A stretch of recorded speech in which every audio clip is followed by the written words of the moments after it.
Hello, hi, my property seekers, buyers, and property investors. I hope you all must be safe and secure at your places and surely certainly doing something extraordinary in your personal as well as professional life.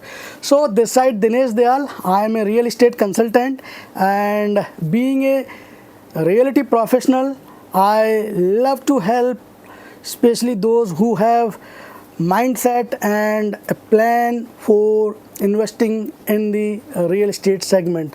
So I'm the expert for the generating second income source through commercial property investment as well as few other segment by which they can invest their hardcore money with safeguard. Yes, I mean to say with the reputed developer on the wonderful location or futuristic location connectivity infrastructure, so that they can have multiple sources, as I said, rental passive income as well as massive growth in their initial investment value. So जैसा कि आप सभी लोगों को पता है कि मैं समय समय पे रियल इस्टेट कंसर्न से लेके वीडियोस बनाता हूँ। आज की जो मेरी वीडियो है वो कहीं ना कहीं एक क्वेश्चंस मार्क पे खड़ी हुई है कि आप क्यों रियल इस्टेट में इन्वेस्टमेंट करना चाहते हैं। तो क्या आपका ये जो वाई है ये क्लियर है? क्या आपने एक स्टडी की है? क्या आप किसी प्रोफेशनल के साथ कंसल्टिंग में लगे हुए हैं? क्या आपने अभी इतना सर्वे कर लिया है जिसकी वजह से आप किसी अच्छे चुनाव, एक परफेक्ट सिलेक्शन पे जा सकें, या कहीं ना कहीं एक बेहतरीन कैलकुलेशन की आपने कैलकुलेशन की हो? तो इस वीडियो के माध्यम से मैं एक क्यूरियोसिटी जानना चाहता हूँ, आपका ये जो एक होमवर्क है, आपका जो फ्रेमवर्क है, क्या आपने वो किया भी है या नहीं किया है।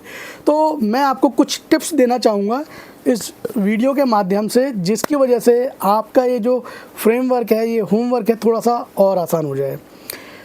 तो सबसे पहले तो आप ध्यान रखिए कि आप प्रॉपर्टी में इन्वेस्टमेंट क्यों करना चाह रहे हैं। आपका जो ये वाई है ये क्लियर होना चाहिए, राइट।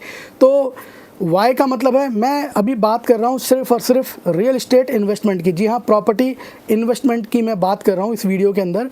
मैं रेजिडेंशियल पॉइंट ऑफ व्यू से, and using point of view से बात नहीं कर रहा हूँ। मैं ये जो वीडियो बना रहा हूँ सिर्फ और सिर्फ इन्वेस्टमेंट के पॉइंट ऑफ व्यू से बना रहा हूँ। तो अगर मैं इन्वेस्टमेंट की बात करूं तो कहीं ना कहीं हमें थोड़ा सा एक ये कैलकुलेशन करनी पड़ेगी और एक पाथ हमें चुनना पड़ेगा। वो सबसे पहला है कि हमें एक रेरा अप्रूव्ड प्रॉपर्टी के साथ जाना चाहिए। जी हाँ, रेरा अप्रूव्ड प्रॉपर्टी आपको देती है कॉन्फिडेंस, कहीं ना कहीं आपको देती है एक एश्योरेंस कि जिसके अंदर अकाउंटेबिलिटी और ट्रांसपेरेंसी के साथ आपको प्रॉपर्टी में किया हुआ निवेश आपको देगा आने वाले भविष्य के अंदर अकाउंटेबिलिटी, क्रेडिबिलिटी एंड ट्रांसपेरेंसी। जी हाँ, अगर वो प्रॉपर्टी कहीं ना कहीं, अगर हम बात करें रेरा से अप्रूव्ड नहीं है, तो रेरा के सेक्शन 6 के अंदर एक अमेंडमेंट है, एक कैलकुलेशन है, एक गाइडलाइन है, जिसके अंदर 500 स्क्वायर मीटर से नीचे अगर कोई प्रॉपर्टी कंस्ट्रक्टेड है या कंस्ट्रक्शन होगी, और उसके लिए आपको रेरा की कोई कैलकुलेशन या रेरा में जाने की ज़रूरत नहीं है। बट फिर भी आपको जिला पंचायत से अगर उस प्रॉपर्टी के नक्शे पास हैं, कहीं ना कहीं कुछ फायर फाइटिंग या पीडब्ल्यूडी की एनओसीज़ हैं,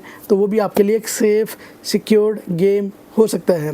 खैर, अब मैं आता हूँ पहले पॉइंट पे, जो मैंने आपको बता दिया, रेरा से अप्रूव्ड प्रॉपर्टी के साथ ही आप जाइए और कहीं ना कहीं आपको उसके साथ सेफ़ एंड सिक्योर्ड इन्वेस्टमेंट का एक सपोर्ट मिलता है। जी हाँ, दूसरा, आप कहीं ना कहीं डेवलपर का प्रीवियस, जी हाँ, जो उसका पास्ट का एक ट्रैक रिकॉर्ड है वो आप देखिए। कहीं ना कहीं उसने जो प्रीवियसली प्रॉपर्टीज़ प्रोजेक्ट डिलीवर्ड करे हैं वो टाइमली डिलीवर्ड हैं, या उसके अंदर 19-20 का गैप है तो चलता है। कहीं ऐसा तो नहीं है उसकी 4-5 प्रॉपर्टी ऑलरेडी अटकी हुई हैं और आपने बिना कैलकुलेशन के उस डेवलपर के साथ इन्वेस्टमेंट कर दिया है। अब मैं आता हूँ तीसरे पॉइंट पे। जी हाँ, आप जिस भी ब्रांड के साथ, जिस भी डेवलपर के साथ जाएं तो उसका एक फाइनेंशियल स्टेटस ज़रूर चेक करें, उसकी एक बैलेंस शीट ज़रूर आप चेक कराएं। कर भी सकते हैं, बहुत आसान है, आजकल ऑनलाइन का ज़माना है। आप वैसे भी घर बैठे चेक कर सकते हैं, या उस डेवलपर के, उस बिल्डर के ऑफिस में जाके आप कहीं ना कहीं पिछले 4 साल की, 5 साल की जो भी उसका टर्नओवर है, जो भी उसकी एक बैलेंस शीट है, वो आप मांग सकते हैं। और उसके बिहाफ पे अगर आपको लगता है कि वो डेवलपर सॉलिड है, फाइनेंशियली उसका बैकअप बहुत अच्छा है, तो कहीं ना कहीं आप उस डेवलपर के साथ जाके इन्वेस्टमेंट की प्लानिंग कर सकते हैं। जी हाँ, अब मैं आता हूँ तीसरे पॉइंट पे। जी हाँ, quality of construction, track record of the construction, या हम कह सकते हैं parameter of previous project constructions. जी हाँ, आपको ये भी समझना होगा कि वो जो डेवलपर है, वो जो बिल्डर है, उसने जो प्रीवियस प्रोजेक्ट जो भी डिलीवर्ड करे हैं, उनकी कंस्ट्रक्शन की क्वालिटी कितनी अच्छी है।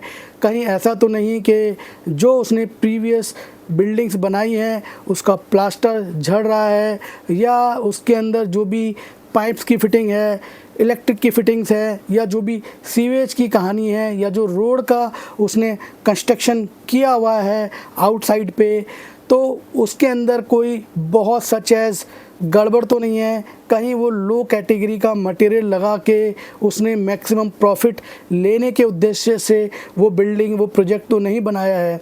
कहीं ना कहीं आपको देखना पड़ेगा जो पार्किंग की कैलकुलेशन है वो सटीक है भी या नहीं है। कई बार ऐसा होता है कि नंबर ऑफ़ फ्लैट्स ज़्यादा होते हैं, नंबर ऑफ़ पार्किंग कम होती है, जिसको हम रिज़र्व पार्किंग कहते हैं। उसके अलावा आप गेस्ट पार्किंग भी चेक कर सकते हैं कि क्या गेस्ट पार्किंग एम्पल स्पेस के तहत अवेलेबल है या नहीं है। पता लगे कि आपने कुछ गेस्ट बुलाएं और उनके लिए वहाँ पार्किंग अवेलेबल है ही नहीं। जी हाँ, अगला मेरा जो 5वां पॉइंट आता है वो आता है कि उस डेवलपर का आने वाले 5 से 10 सालों के अंदर क्या एक मिशन है, क्या एक विज़न है। क्या वो ऐसा तो नहीं है डेवलपर बहुत ज़्यादा कर्ज में डूबा हुआ है और अभी उसका जो वो करंट वाला प्रोजेक्ट है कहीं ना कहीं उसकी जो कैलकुलेशन है NCLT के साथ जाने वाली हो, कहीं ना कहीं वो प्रोजेक्ट डंप हो जाए। तो ऐसी कैलकुलेशन आपको चेक करनी पड़ेगी और चेक करनी भी चाहिए।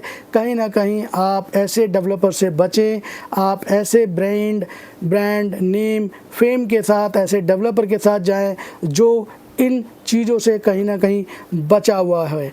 जी हाँ, अगला मैं इसमें जो छठा मेरा एंगल है वो आता है, कहीं ना कहीं आप ऑनलाइन पे आप लीगलिटी चेक कर सकते हैं। जी हाँ, कहीं ऐसा तो नहीं है उस डेवलपर के ख़िलाफ़ बहुत सारे केसेस चल रहे हों, कहीं ना कहीं वो जो डेवलपर है, बिल्डर है, एक कोर्ट कचहरी के चक्कर में बहुत ज़्यादा फंसा हो। 19-20 तो खैर चलता है क्योंकि इस धरती पे अच्छे भी लोग हैं, बुरे भी लोग हैं, कुछ कम सन की लोग हैं, कुछ ज़्यादा सन की लोग हैं।